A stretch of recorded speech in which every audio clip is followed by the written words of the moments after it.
Oh, holy dooly. G'day, guys. Welcome back to Steelers Touch Down Under. No Matty today. Matty's a little bit sick, a bit under the weather. So I've got my good mate here, Shannon White. What's cracking? Shannon, how are you, mate? How are you? Hey, I'm doing great. I was just thinking the other day, me and you've talked before, and we've Think been in so? meetings before, Mm-hmm. and but it talked on Slack and Twitter, but I've never been on a podcast with you. And Surely. every time I've been on with Maddie, it's because you've had to be off and I've filled in. And I've always had such a great time, and I love your audience and your community there. So when he said that he was sick and needed somebody to fill in, I said, "Hey, I'm looking forward to doing a show with Marky D." He sounds, yeah, Matty, he talked to me last night. Matty sounds like Batman. He sounds awful. He sounds Yeah. like, sorry, Matty, you do. He was talking to me. I'm like, oh my, who is this? Yeah, you know right off why he can't do this podcast because he can't hardly talk. No, it is a really deep voice. So are you sure we've never done a podcast together? No, Surely. we haven't. I was even thinking like when we had draft picks and we did the round table after each pick. Yeah. I've done podcasts with everybody, but I never got to do one with you yet. Well, there's probably two reasons why. One, it's either going to be really good or really bad. It's going to be good. It's going to be good. All right, man. Let's catch up then. Let's catch up a little bit. First of all, how you doing? How's things over there with Steel Curtain Network? How are you? Oh, we're doing great. Like I said, it's just in ways it feels like you're starting over. But you know when you make a switch like that, but it was something that needed to happen, and so we are all on board and all in, and got new podcast partners. Got a new podcast I'm on, which is Pump Your Brakes on Wednesday night at 8:30 with Kevin Tate and Big G. They're the homies, and they made me an honorary homie, and now I'm a full-fledged homie. I'm the hillbilly homie. Right. So being, from the mountains here in West Virginia, I'm a hillbilly. So I'm the hillbilly homie. And, it's really taken off, and we're enjoying the experience and the change. Yeah. But it definitely has been an adjustment. 100%. And you should also enjoy like the whole process of what podcasting is, what Steelers is, stuff like that. Yeah. Who's the bloke that holds the signs up and puts the things up there? Because I want to steal that idea. Oh, that's big. That's Big G. Yeah, he's very creative. He's actually making some new signs. I think there's people sending in crayons and markers, because he does magic with that stuff, and he uses that artistic side of his personality, and people enjoy those signs. I think it's funny because there's only really so much you can really do with a podcast and audio and like voice inflection or whatnot. But it's like I think it's funny when he brings a sign up. I think I was like I could take that idea, but I won't take that idea. That's his idea. Before we get into it though, before we get into Steelers talk, I do want to say any chance that you and I can swap destinations, because I did wake up today half an hour a bit late. And can you live in Australia and be the outback cowboy and I'll be an American cowboy over there? Is that all right? Well, I mean, I always get such a warm reception from the audience, and I really I love everybody, but I'm just an American. I bleed red, white, and blue, and black and gold. So I'm kind of happy where I'm at. But you're always welcome to come and visit. You know what though? Like I'm pretty in Australia here. I'm pretty like mundane, just a normal guy. Mm-hmm. I'm not saying that you are either. But if you and I swap roles, like we'd be superstars.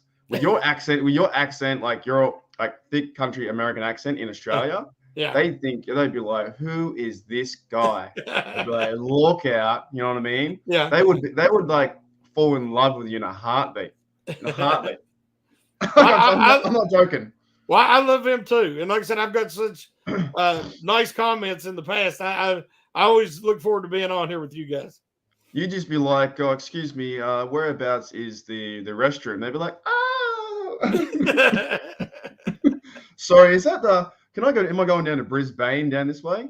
Oh, anyways, that's why it's fun. That's why this like whole Steeler, nation. We're talking about off there about Steelers Ireland and stuff like that. Like Steeler Nation is one of the biggest, I think, maybe in sports that we're everywhere. Mm-hmm. We're overseas, we're New Zealand, we're England, we're Mexico, that's huge down there. Nige goes down there, all over the shop. We've got a few guys coming. Got Gene, Jeremiah Yoda, who knows your work or our work that we had together on BTSC, SEN Network now, and Daredevil too. But let's get cracking, man. What did you take out most of training camp, right? You know, training camp's just been had. What was the best part or the best player you took out of that whole experience? It went fast, didn't it? Went really quick. I couldn't believe it was over. When I was reading that yesterday was going to be the last day, before they go to the facilities and start practicing, I was like, man, is it over already? Yeah. But there was so much happening. Well, when Corey Trice went down with that knee injury, a guy that I was really excited about being able to help him in the secondary, you know, that was such a dramatic experience. Having Nick Herbig, just, you know, I thought he was going to be good, but he's been even better. He's exceeded expectations. There's that edge rusher. And there's been so many positive developments. Kenny Pickett just looks like a totally different quarterback this year. Looks awesome, doesn't he? He's just calm, cool, and collected, in total control. George Pickens, I said going into the offseason, he's a one-trick pony. And he needs to be a thoroughbred because that's what he is. Well, he went in the offseason, and you can always tell if a guy works hard because he shows up next training camp. And he come in, his footwork's crisp. He's running really good routes. He's running, showing more consistent effort. The quarterback has to learn your playing speed so that he knows where you're going to be, how long it's going to take you to get there. And so Pickens is being much more consistent. Well, he's taking his game to, he looks like he's going to be a superstar. You know, we know that the TJ Watts, Cameron Hayward, Mika Fitzpatrick, we know what we got in those guys. But it's the other guys that is going to make or break this season and take the Steelers to that next level. I think that you'd have to say George Pickens has been the star of camp. Yeah, I'd say so. He's made a circus catch or two every practice. Yeah. But he's also making the routine ones. He's catching the ball across the middle. Something he didn't do last year. What does Tomlin say? Make routine plays routinely. Yes. Yeah. And he's doing that. That's the next step in his development. And being able to do that in stadium, as Tomlin says, and caught that ball coming across the middle, and then did that Euro step on that guy, faked him out of his shoes, awesome. And then took it right in the end zone. He wouldn't have been able to do that last year. Last year, it was 60-40 balls. Lob it up, he'd go get it. Now he's actually a true, full-fledged NFL receiver. Yeah. Yeah, and it's also cool to see because I know a lot of the NFL media, I talked about this the other day on Steelers Oz, a lot of NFL media is just now jumping on the train, but we saw this as Steeler fans last year, that it was Pickett to Pickens in the Raiders game, it was in the draft, it was a free agent, you know, the free agent period where we signed pretty much every single player from every other NFL team that was a captain, right? We signed a lot of players and some good players too. We saw this stuff coming, and then the training camp was amping up and ramping up and going awesome. And then, yes, we had a few injuries here and there, but that does happen. But the NFL media is starting to come around and go, hang on, can this team do anything this year? They're sleepers. Well, I don't think they are really sleepers to us, to be honest. They've been showing us for the last year. They won 4 games in a row. They won 6-2 or 7-2 in the stretch. They've been doing some really fantastic things and growing every year. And if Pickens are making those catches now, just wait until week 7 or week 8.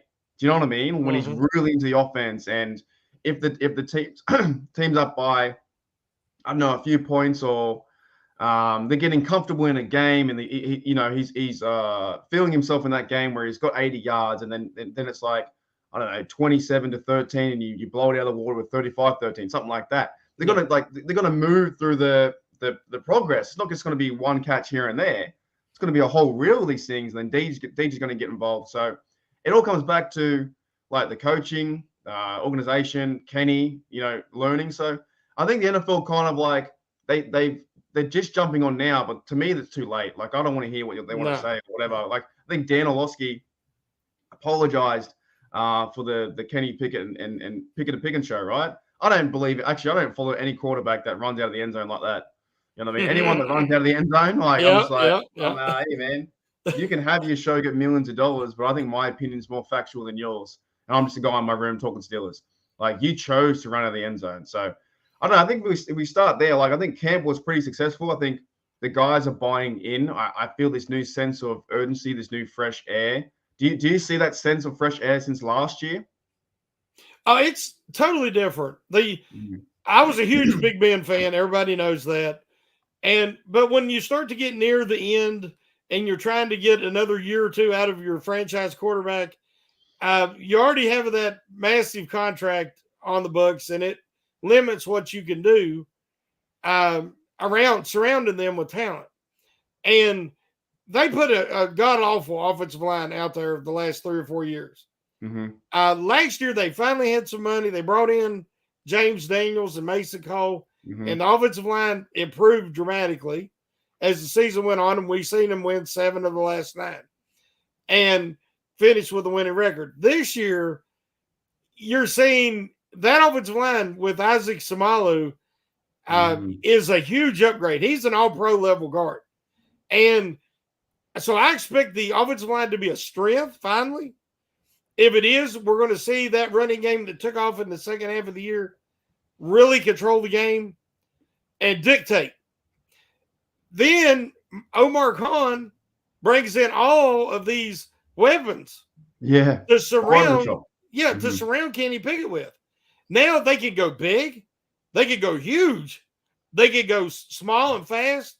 I mean, Calvin Austin III, we've seen in his first time he touches the preseason field, he gets 2 long jet sweeps, and then he goes 67 on a deep ball from Mason Rudolph. So they have Darnell Washington is a mismatch anytime he's out there. Because if you're big enough to match up with him, you're not fast enough. If you're small enough to run with him, you can't tackle him. He's got a little Gronk in him. He's a little bit like Gronkowski. And the Steelers can utilize him along with Pat Freiermuth to create a lot of mismatches, utilize the middle of the field, which they haven't been able to do in years. So I think everybody's feeling a breath of fresh air. And we're seeing Kenny Pickett's natural leadership. Everybody talks about what he isn't because they want to compare him to Josh Allen or Patrick Mahomes. But nobody wants to talk about what he is. He is a natural leader. He stays cool under pressure. He's clutch. His teammates love him. They love to play with him, and he's got an alpha personality. He just won the training camp every year. They have a fun little contest. They have a home run hitting contest. And he won it last year, and he won it this year. He is a natural athlete. People do not realize that he is very strong. He is very athletic, but he has a presence about him. And when you see him around other NFL players, he commands the room. And he does it naturally. He doesn't have to be a jerk or what I think Aaron Rodgers. Oh, like Joe Burrow, you mean? Well, I mean, people talk about that, and nobody talks about Burrow. But the truth is, the truth is, I think Kenny Pickett is a better natural athlete than Joe Burrow. Yes, and I think he has more of an alpha personality. Joe Burrow's kind of flighty. You know, he's a little. To me, he's a little Joe Namath. You know, if it was back in the 70s, he'd have on pantyhose and doing those hairspray commercials. So that's not Kenny Pickett. Kenny Pickett's old school dude. And I think that the team, he's a guy. Like Kenny Pickett's a dude. He's a dude. He's a guy. And everybody's rallying around him. He's a good bloke. Where I see Joe Burrow tries to be that guy. Yep. You know what I mean? I do want to do a bit of a sidetrack and give a shout out to Toddy here. Says, "Hi guys, I'm here with a heavy heart as my brother passed away yesterday, so I'm all effed up. Hope you're doing well, Toddy 86, in this horrible, tough time. Thoughts and prayers to you. You are a valued member of not only Steel Curtain Network, but a valued member or viewer, person of TDU and Steel Oz. You are such a good person when you come in this chat. So we are here with you today. If the best that we can do on our end is provide you with a distraction for an hour, that's what we're here for. But thoughts and prayers to you, man, and just love going your direction. That's insane. Amen That's in whatever we say today cannot take away what happened with you yesterday. Mm. So I know we have to transition, but we hope to offer you the best distraction we can ever. I'm not saying I'll get naked or anything like that, or Shannon will get naked, but like the best that we can. So yes, 100%. Thoughts and prayers to you, Toddy, mate. I'm going to transition back to Joe Burrow because I can't stand him. I really can't. Right. Like, I don't know, maybe because he's a Bengal, but like you don't like the Bengals. and I don't like the Bengals. So we always agree on that. Yeah. Well, it all started for me with Vontaze, but when I really started to dislike him was Vontaze Burfict, and that stuff and the Hushmanzada towel and just this overall sense. But now it's more like, well, the Bengals are the new hit thing. And they keep hyping up all the 3 receivers. I don't care if you got 3 good receivers. I think this year that our defense secondary got better. You know, no one talks about Levi Wallace. He led the Steelers in interceptions last year. JPJ comes in once he starts to learn some things. Patrick Peterson's there too. That he's there as well. So I think, look, the Bengals are almost. If we have our Super Bowl window, is their Super Bowl window closing, or what do you think about their situation with the Super Bowl? Anytime you're getting ready to pay your franchise quarterback and make him the highest paid quarterback in NFL history, which is getting ready to happen with Joe Burrows, there's always that shrinks your window. Mm-hmm. It might not close it, but it's smaller. And they've had 2 really good opportunities, and they made it to the Super Bowl and they lost. And then last year they lost in the AFC Championship game. So again, that it doesn't get better with time. They just paid Pratt, their linebackers. They lost both starting safeties. Mm-hmm. That happens. You got this real small window now with free agency, and that window is getting smaller. To me, it's also too. I won't talk about the Bengals too much because I do hate them, but they need to me like a running game. I don't think they have a very good running game. Who they got? Just Joe Mixon. That's all they really got with him. He's okay. Like he's all right, I guess. They lost Pierline, who was he was good. I liked him. He was a thorn in the Steelers' side last year, and they lost him. I liked him. He was awesome. I wanted the Steelers to pick him up as a 3rd. I think he would have been great. I don't know where he went to, but he was great. I think he went to the Broncos. I think he was like Al Warren. Like he was the guy that could just run down and smash. But like I think with the Bengals and stuff like that, I reckon they're going to be relying on more Joe Burrow this year. And I think with our Steelers, we don't need to rely on Kenny that much. We just need to have a good offensive scheme and just move the ball down the field like they did in the first drive. What were your thoughts on that first drive? That first drive to me was like, they call the Broncos the drive. Mm-hmm. That was the Steelers drive, the preseason drive. I was like, did that just happen? Like it went to, I think, Deontay 3 times. Muth was in there, and the next minute was to GP for the end zone. Yeah. Like that kind of stuff was like, that's all the work in the offseason, right? And now tomorrow with the Bills, we want to see it again. We want to see that happen again. But do you think they can emulate the same thing and do it twice tomorrow?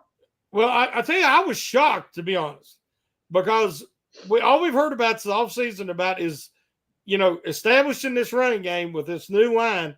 And if you look at the guys they brought in and the talent, when you look at Matt Canada's scheme, everything is going to play off of their running game. If they can run the ball effectively and consistently, then they can hit play action. Then they can do the jet sweeps if teams try to overcommit inside. Then they can go over the top with Pickens and CA3 and Robertson. They got so many weapons to use now.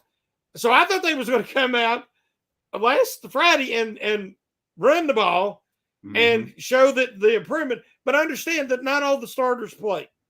So instead, they wanted to show the progress that Kenny Pickett's made and George Pickens had made. And see, last year, Pickens never got a chance to create chemistry with Deontay Johnson. Mm-hmm. And they struggled to get on the same page all year. Man, that first drive, it was like bam, bam, bam. It was just, So as you said, that was a very important drive. Now I know what they're capable of throwing the ball. But if teams try to overcommit to stop the run. But this week, starters going against starters, against the team that's an AFC contender, I want to see that offensive line. I want to see everybody play. Samalo didn't play. I want to see him play. And I want to see them establish that running game with Najee Harris because he's going to be the workhorse. And, you can bring Warren in and use him kind of like Cowboys used Tony Pollard last year. But I want to see him establish the run and then play off that. Do the play action. See, Kenny didn't get a chance to do that last week.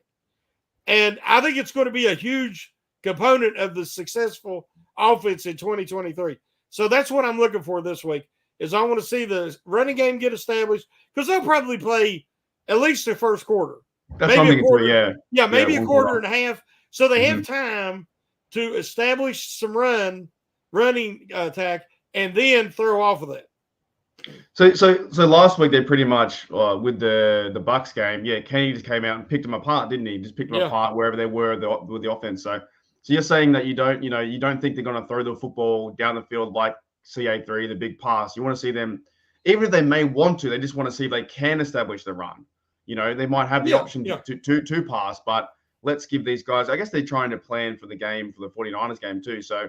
Because I guess I'm not saying it would be here's a question. Would that be a wasted drive if they came out and throw one pass for 70 yards for a TD? Is that a wasted drive if you can't then use the running game? Well, it's never. I mean, it would never be a wasted drive, but you would learn more on a longer extended the next drive. Yeah. If you was able to put 2 or 3 first downs together, which we know the Steelers were very effective at doing in the second half of the year. They possessed the football. They just had trouble putting it in the end zone when they got in the red zone.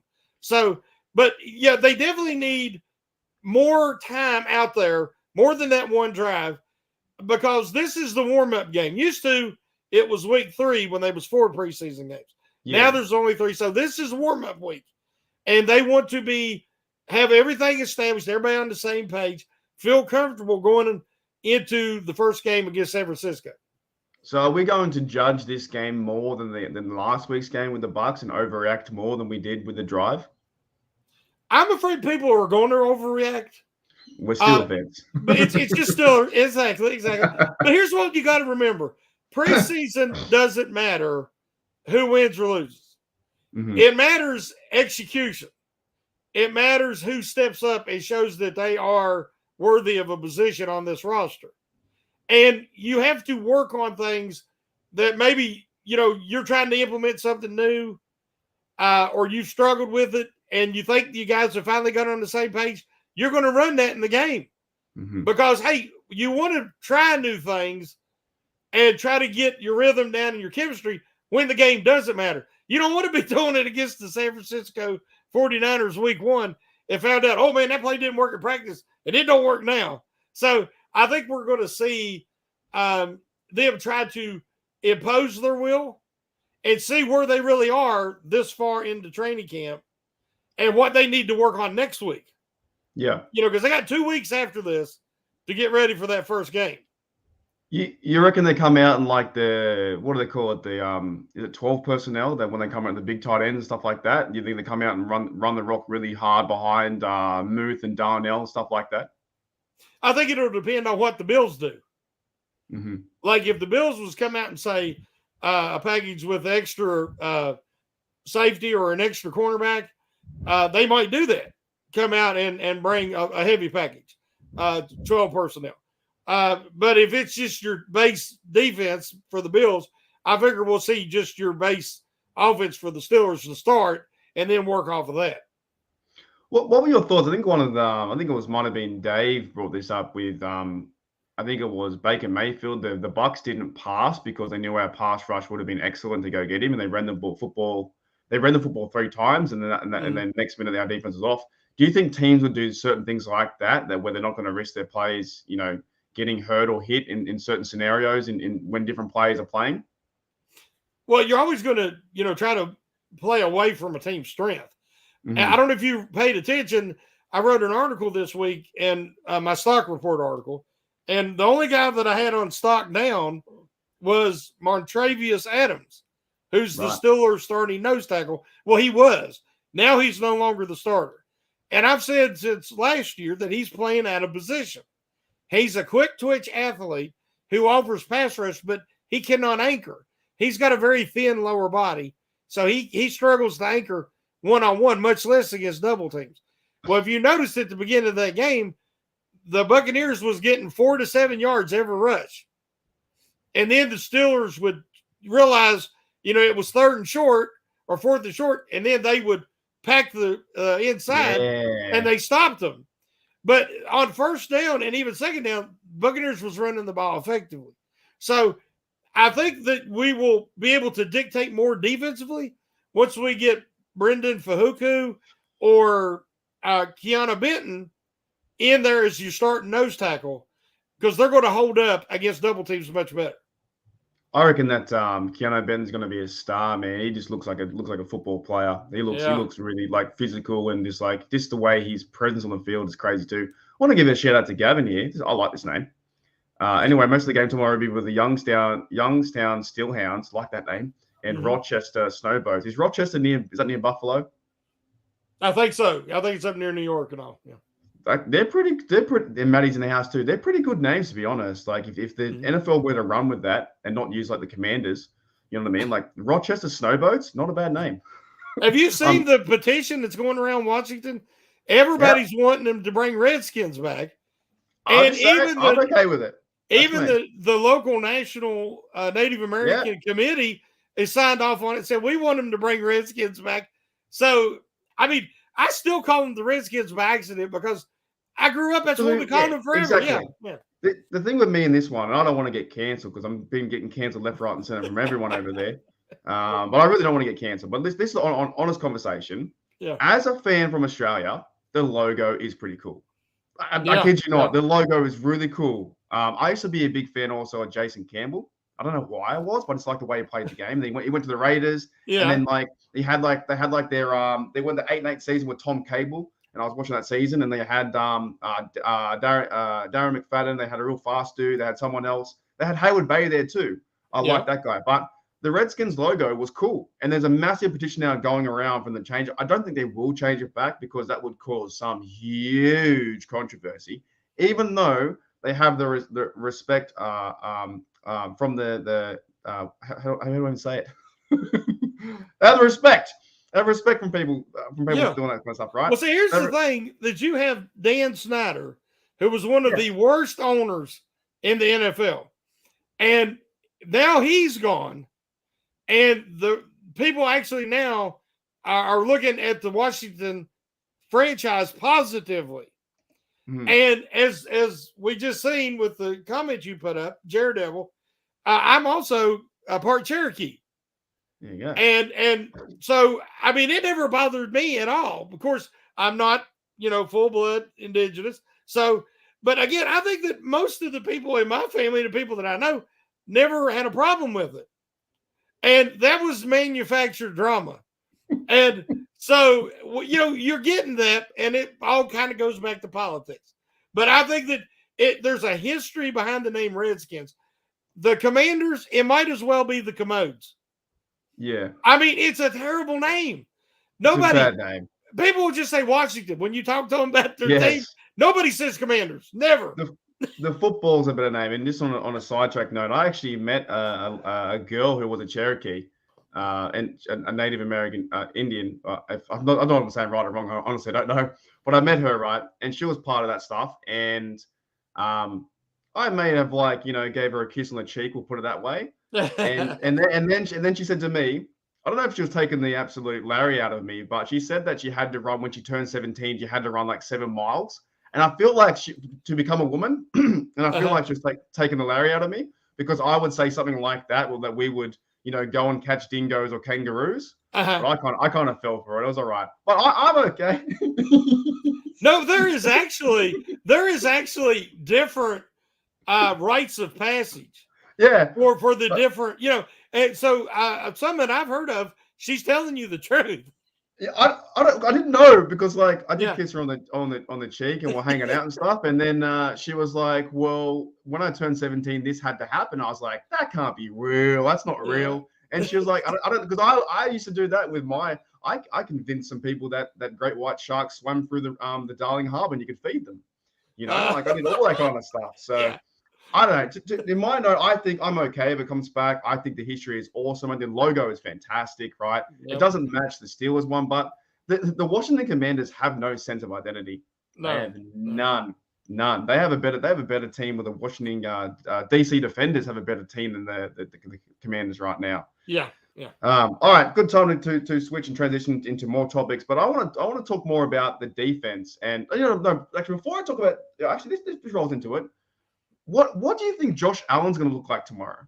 I reckon they're going to pick him off or sack him or something. I reckon this defense, number ones, can actually get to the backfield with Josh Allen. I don't see Josh Allen tearing us apart like the Bills think they're going to. What do you reckon?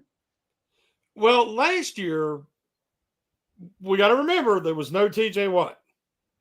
And when the Steelers defense is just like night and day difference if Watt isn't out there.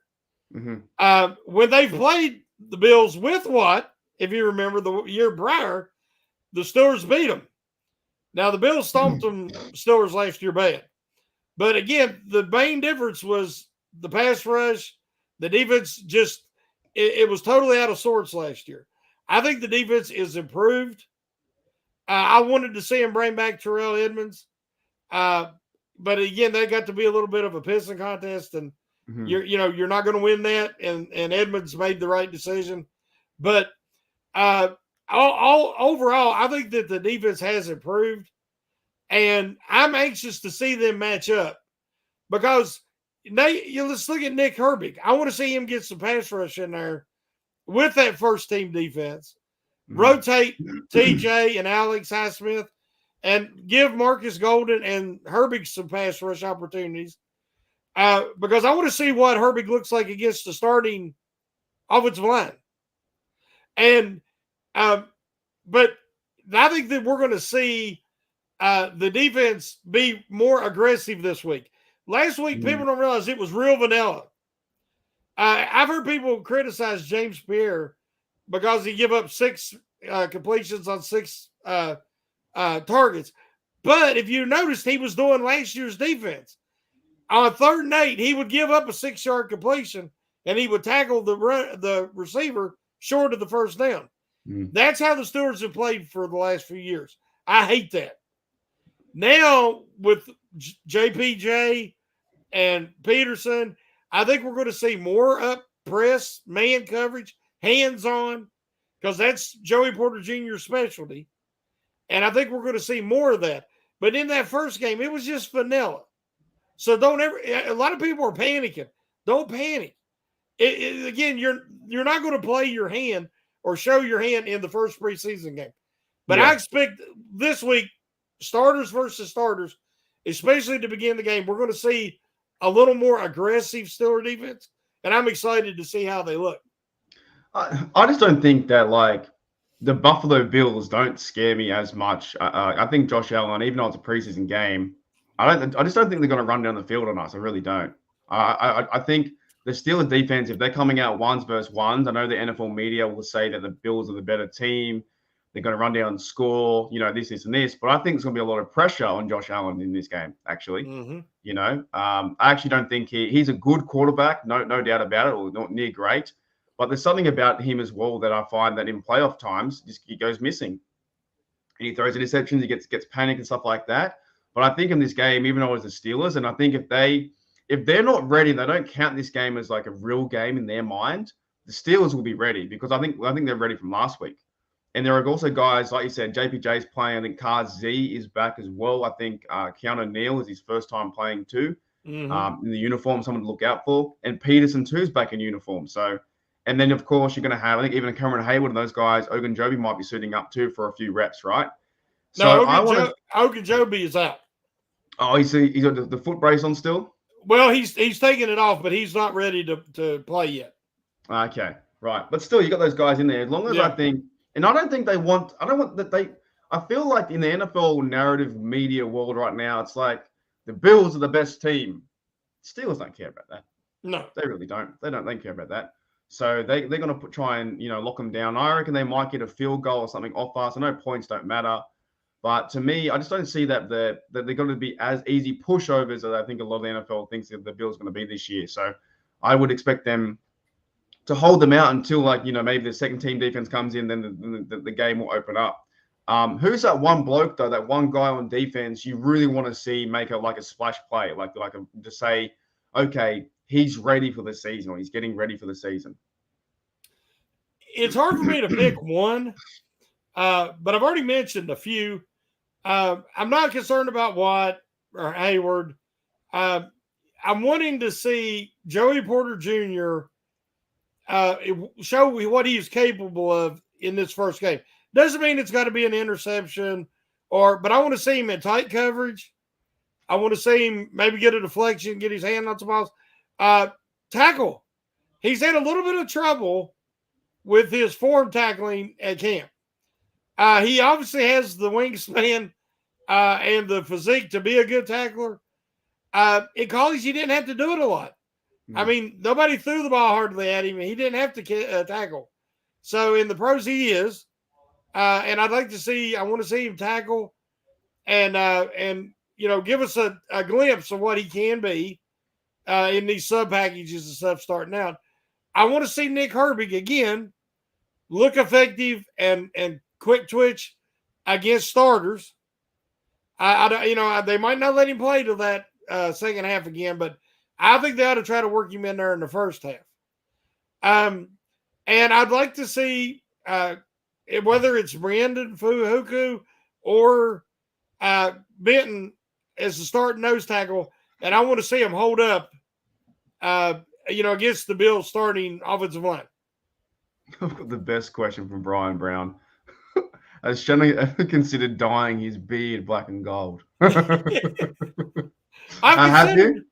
considered dyeing it just so I wouldn't look so old.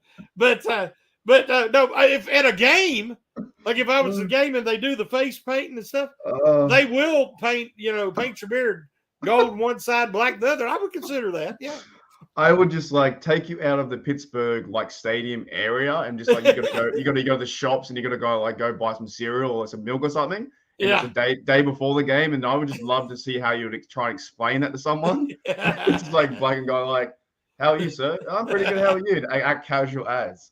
No, I agree with you, man. I think it's going to be a good show out for JPJ too. I'm kind of keen to see what Herbert can do again, because even that first sack that we saw him play, it was in a heartbeat. He was round the corner. Yep. He went under and he grabbed the QB's hand like he was going on a first date, and then he pulled him down, didn't he? Pulled him down. Yeah, he did. He did. It was pulled him down on the ground, let's go. It was wow. How did he get around there that fast? Yeah. Then he did it again.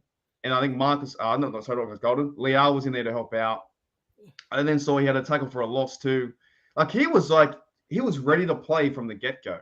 So if we can see him build upon that and become a force and take down, I kind of want to see Josh Allen on the ground. No offense to Josh Allen, but I love how the media hypes these guys up like Mahomes, and he's really good. He's the only one that I think that matches the hype to me. That I don't know about you, but over a lot of the quarterbacks, he's the one that I go, yep, he's really good. He's hard to stop. Yeah, Mahomes is the class of the NFL. He is the best. Yes. That's what I'm fine with. But they hype up the Herbert. They hype up, Brock Purdy. And I think we're going to smash him too, by the way. I think he's going to be face down the dirt as well. But they hype up Josh Allen and all these dudes, Joe Bungle. But it's nah, man, I want to see you get smashed. So I would love to see. I want to ask you a question. I'd love to ask Maddie too. I've asked it on my podcast. People talk about what Kenny Pickett, again, what he isn't, but they won't talk about what he can be. And everybody's like, he can't be a top 5 quarterback. Well, I disagree with that, but I don't care. Here's why. Very seldom in Ben Roethlisberger's career did anybody consider him top 10. I mean, top 5. He was always top 10, but usually they had him just out of the top 5. Mm-hmm. But what was he? He was a winner. Out of any statistic measurable of being a winner, he is always in the top 3 in NFL history. He comeback victories, game-winning drives, total winning percentage, not even counting all the statistics for 18 seasons. I'm fine with that. Would you rather pay – right now guys are making $52.5 million a year. to be a top 5 franchise quarterback. Daniel Jones got what was 48, or it was up there, and he's not even.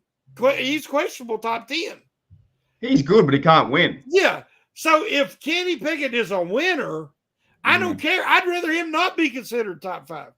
Then you can pay him $45 million a year and have that extra money to use to keep a good roster around him. Everybody's worried about, can he be top 5? I don't care about that. What matters is winning. Winning is what matters.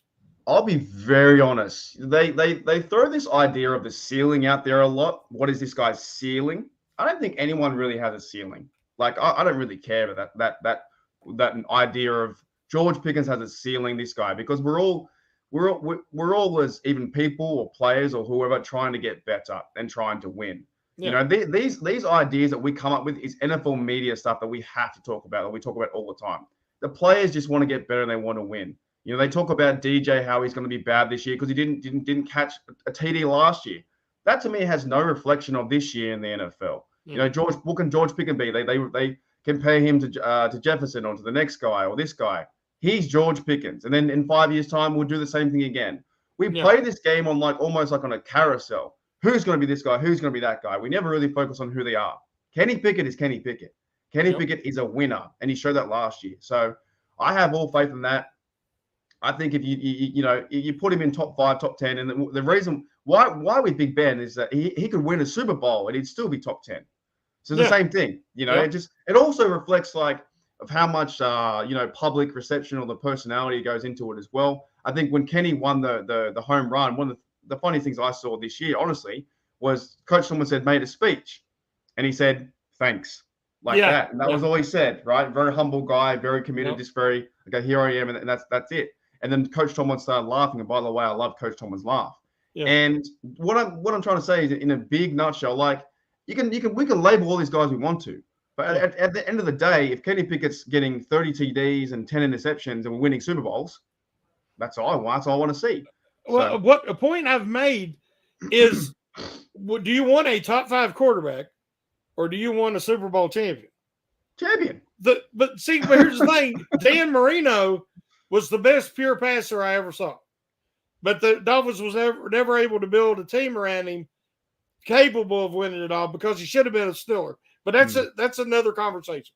But what I'm saying is, Aaron Rodgers has won 4 MVP awards. He's been the number 1 seed countless years, playing in a weak division, playing for the Green Bay Packers. They were always the number 1 in the NFC. And how many Super Bowls has he been to? 1. And he won because of Rashard Mendenhall. But again, that's another discussion. I reckon he's overrated. But again, I think it's what I'm saying. All the statistics, all the top 5 rankings mean nothing if you don't win titles. Yeah. I mean, it drives me crazy. And then people's like, well, I don't see where Pickett is athletic enough to be elite. I totally disagree with that. To me, Joe Montana is an elite quarterback, one of the best ever. And Joe Montana had athleticism on par with Kenny Pickett. But that's the other part of the thing I don't understand about. I know we're in the NFL media space, but just watch the players play. Can we not watch the players play and to see what happens in 2 or 3 years and then decide?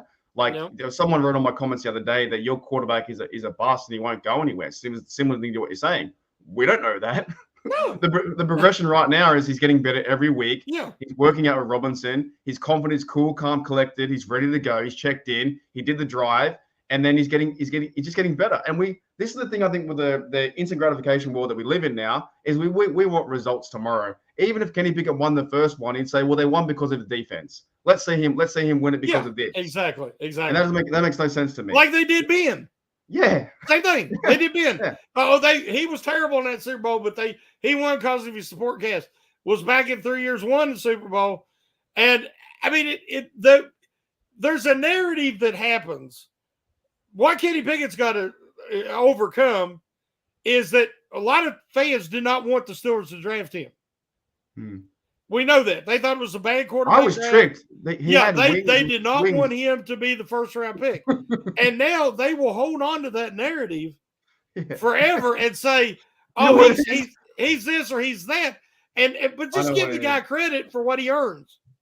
Some Steelers fans out there, not saying the 18 in here now, but some Steelers fans want to be right so much they want the Steelers to lose. I guarantee it. Yeah. They guarantee it. They want to be, I was right. Kenny Pickett was a bust. I told you that in 2020, whenever, right? Yeah. I told you. They want to be right. So they want to see us fail to do that. I was tricked into, I bought the wing story. Mike Tomlin had wings with Malik Willis. I was bought in. I was like, it's gonna be Malik Willis. And the next minute, Frank Harris is Kenny Pickett. So, and that's kind of like, he's almost the forgotten. I think me and Maddie talked about it a few shows ago. Kenny Pickett's like the forgotten guy because they're all talking about the 3 rookie quarterbacks this year.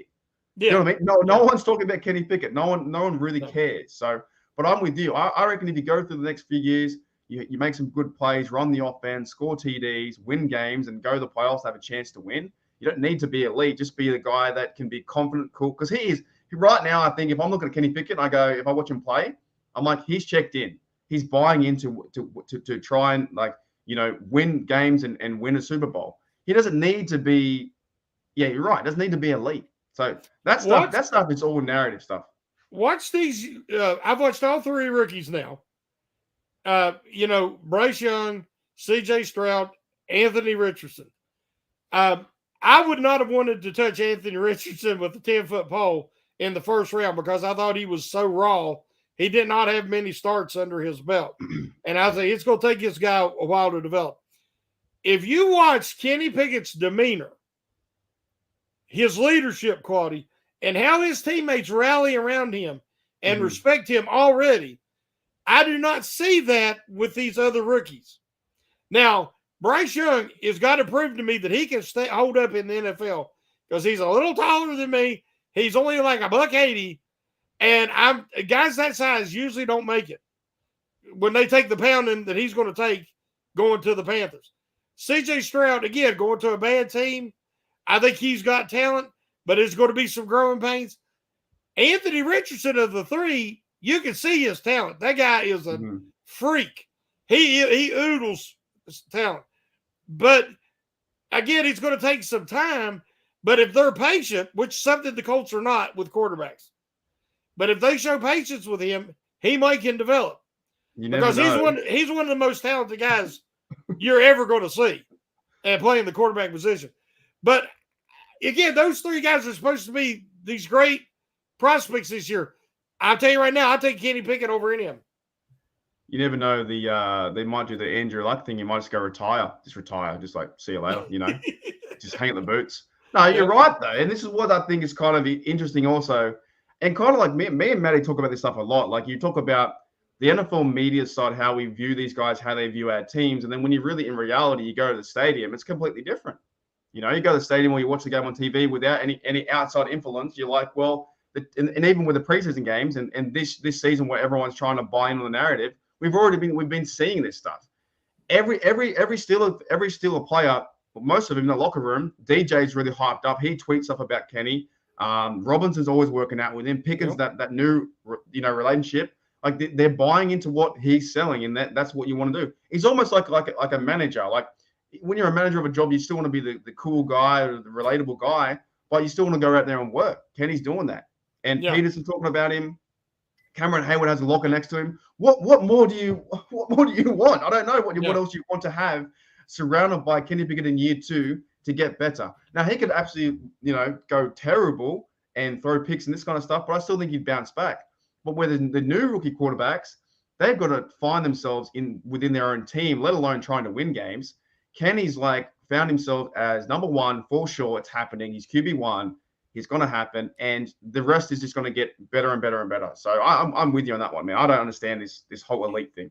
And them other guys do not have the Steelers organization. Mm-hmm. They do not have Mike Tomlin. They do not have the Rooneys. They do not have the culture to back them up. I mean, Kenny Pickett, they already said he works harder than about anybody in the facilities. He has his own office. And he did that as a rookie. Mm-hmm. Ben Roethlisberger was my personal favorite quarterback. Ben got by on sheer talent. The guy was a freak. He was so strong, so tough, had a great arm, and he was so competitive. but he was not a guy that slept at the office. He wasn't a guy that put in them hours in film study. He admitted that. Kenny Pickett's the opposite. Kenny Pickett he eats, drinks, and sleeps football. Mm-hmm. And I'm telling you, those guys with that work ethic and that desire to be great usually are. Well, we saw that near the end of Ben's career when he was doing that practice thing, the video footage where he's knocking away the pads and he doesn't really do the actual rep. That was his mentality. I love that. Yeah, but like in that same like he's obviously a veteran, 17 years, but he wasn't, maybe down to the last minute of like trying to improve anymore. He knew who he was, right? Yeah, exactly. Kenny Pickett is now. He's the dude. I think he's like, I've got the starting job. I need to go win games. Because when he does that, I think he's all about the team as well. I think Kenny Pickett is a different kind of leader to what Big Ben was. Big Ben was like, he was a leader. Follow me. I'm going to do it. I'm going to win the game. Let's go. Kenny, I think, is like is more. He's talking like he's connecting with the receivers one-on-one. The O-line loves him, and that's what you need with this group. And I think honestly, it's a fun new era. There's something different. And now the defense knows they have a quarterback who can go down and win games and put them in spots to be up by 10, 13. Got a great kicker. You guys talked about, or the preview talked about the other day, no one's talking about Boswell. Boswell should be fine. So there's so many different little pieces that you know what? The media is going to catch up. They'll probably be like maybe week 14, and they'll go, oh, the Super Bowl contenders. And we're like, we knew this. We've been seeing the pieces. And even even taking off the bias hat, right?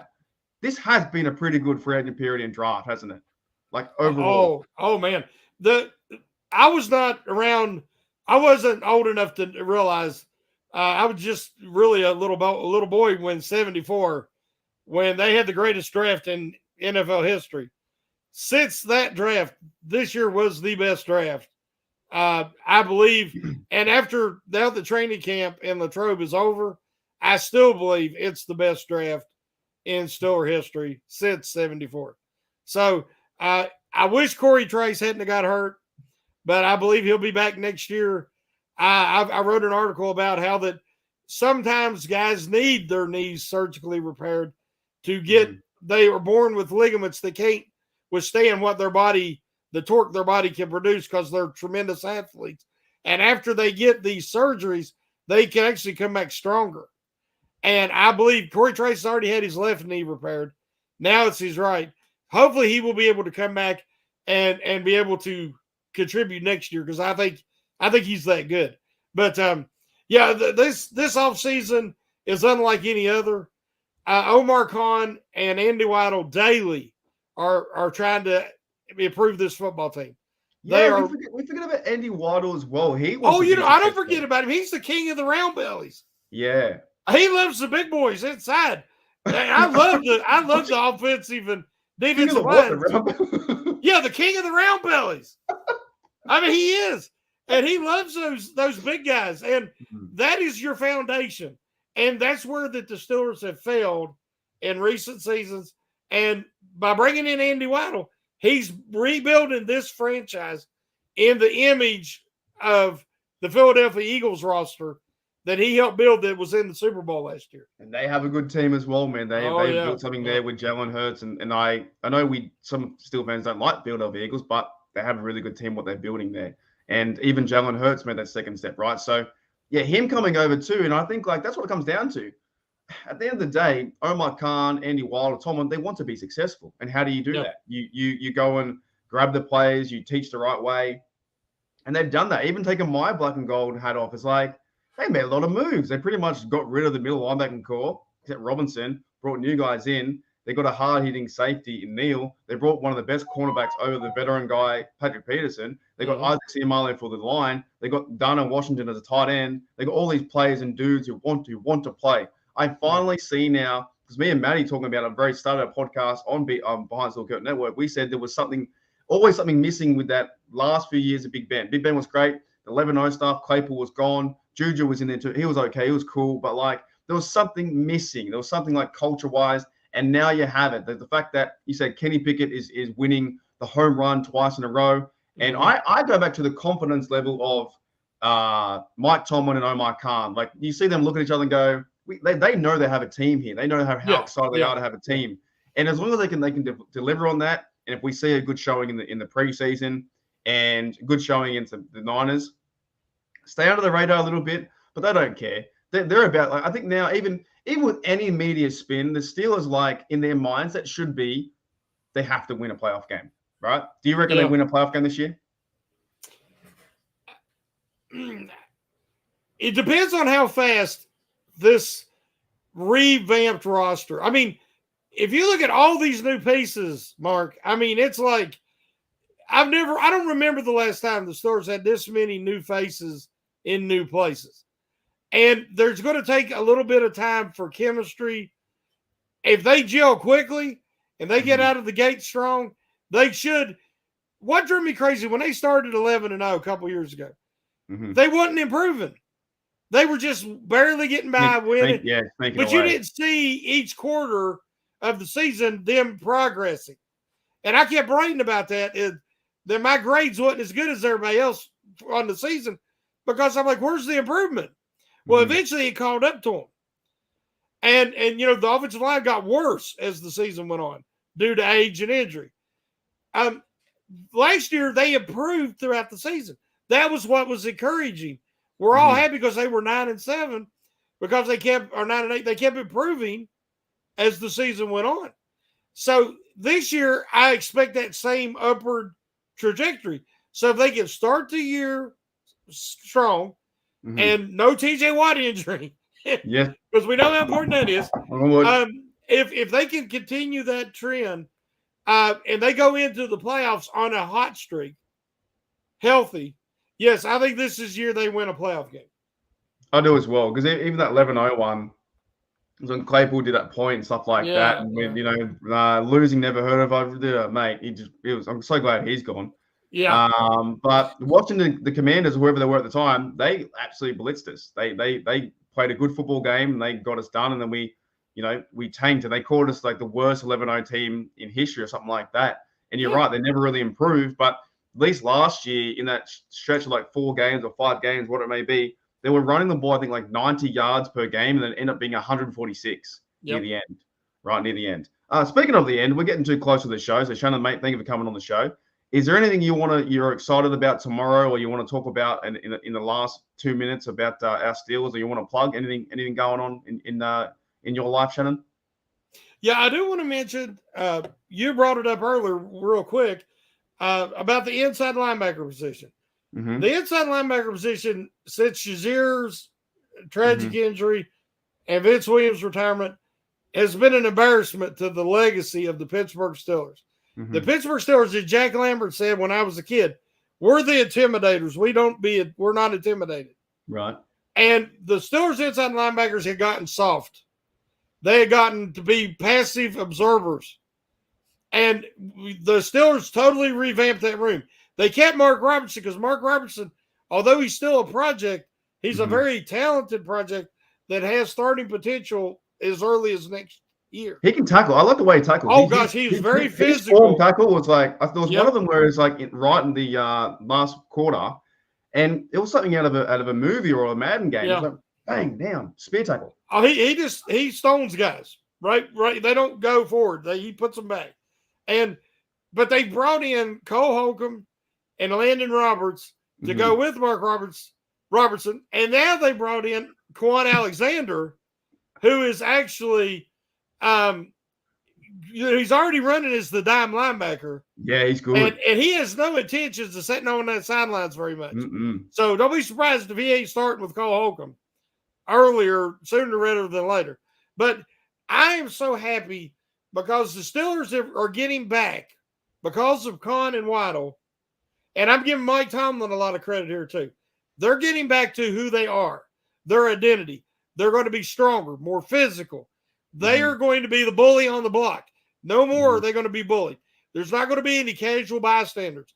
If you're out there on the field, you're hitting somebody, and when teams play the Steelers, when they lower themselves in that ice bath after the game, they'll know why. They'll know why, because they're playing one of the most physical teams in the NFL. So that's going to be my closing statement. But I could not be happier that they have got their identity back at inside linebacker. When they jump into that ice bath, they're not going to go, they're going to go, Quan, Holcomb. They're going to be hurting, man. No, I agree with you 100%. This thing is whole flipped. And I know we're going to wait till the real games happen, but for what I've seen so far, training camp, mini camp, all that stuff, preseason games, there's something different about this team. They're checked in. They're more physical. They're more on fire. And there's a lot of veteran guys in that locker room now that Peterson, Cameron Hayward, TJ, Highsmith, Minka in that area. Minka's a veteran, but he's still like 25, 26 years old, right? He's up there. Yeah. That's a good thing. That's a good thing. How did we get Minka? How did we get him? That's an insane trade when you go back to the Miami Dolphins, right? One of the all-pro safety. That's the Colbert's best move towards the end of his career by far. Yeah. That is just insane how we got him and then the Chase Claypool trade. We'll keep it going. But anyways, thank you, Shannon, mate, for coming on the show. It was fantastic hitting the hour mark. We had 18 people in the house too. So Bernie's in here, Brian, Michael, Gavin. Shout out again to Toddy as well. Hope you're doing well, mate, in this difficult time. Hopefully that was a good hour to distract. And I know it's going to be very, very hard, as death is very hard to deal with. But we do have a game tomorrow. Any last score predictions? You got any score prediction for tomorrow? No, it's just impossible to do with preseason. I would like to see the Steelers, if the starters get 3 drives, I'd like to see them score at least 10. And the defense to hold the Bills to 10 or less. So that's just the starters. So we got a 10-10 ball game and a tie. Yeah, going to halftime, yeah. Halftime. We had a tie yesterday. It's 18-18. 18-18, yeah. You know. All right, thanks, Shannon, mate, for coming on the show. You're always welcome to come on TDU. You're bloody excellent. And as 46 says, great show, good show. All right, guys. As always, here we go, Steelers. Here we go. We'll see you later.